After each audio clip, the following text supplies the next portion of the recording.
my website is getting traffic but not generating leads. What am I doing wrong?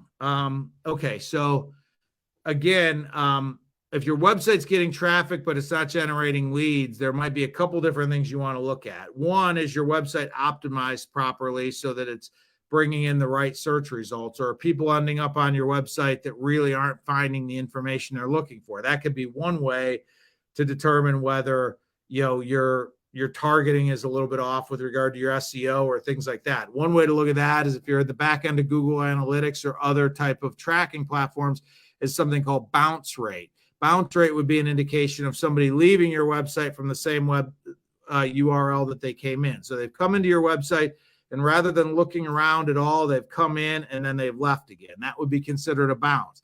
If that rate is high, that would be an indication potentially that somebody's not finding the information they're looking for and they just went ahead and left your website. It's not always the case. If your ad or your marketing creative is designed to bring people to a particular page and complete that process with a contact form or something like that on that page, your bounce rate may be high, but it may be by design that you're bringing people to a very particular page.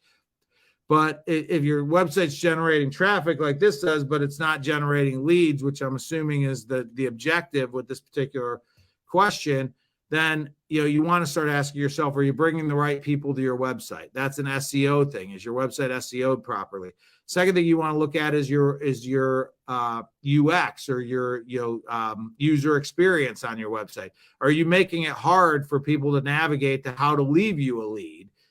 I always tell people, make it readily apparent. Like, make it be one click away. At some point in time, somebody decides, I want more information about this, or I want to leave, I want to fill out a contact form, or I want to request a quote, or whatever the case may be. That should be one click away, and it should be easy to determine how to get that, whether that's additional buttons on your website that clearly say get a quote or contact us, or whatever the case may be.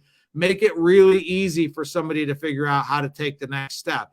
One of the things, a lot of websites, it's very complicated to navigate the website. So somebody gets there and they kind of find the information they're looking for, but then they try to figure out how to contact you and it's not readily apparent.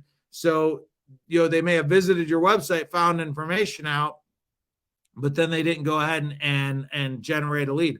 Or maybe they found a phone number on your website and decided to call you instead of filling out a contact form because they couldn't figure out where to go to fill the contact form out.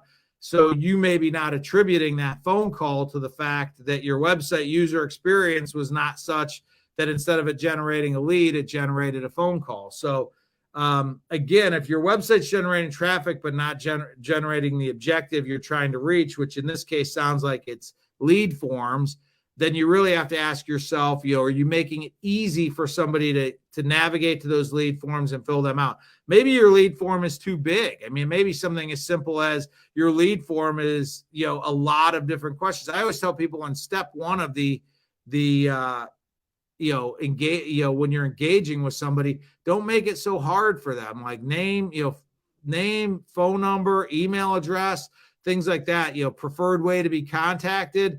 Make it easy for them to click some buttons and to hit the submit button. If you ask them 20 questions on the first engagement, like they want more information and you're running them through the gamut of name, address, phone number, and making them answer questions, that makes it easier for you because it allows you on your end to sort of categorize the lead and things like that. It makes it easier for you, but it makes it a real pain for the person that's using your website. And they're like, I'm not going to answer 20 questions.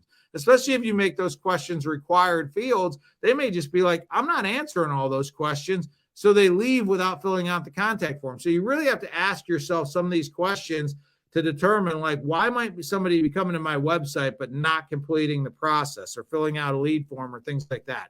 Those are some of the suggestions I may have with regard to that particular question. Obviously, there's nuances and there's details. I'd have to look at that particular person's website to really understand what's going on, but I'm just trying to give you guys some ideas. So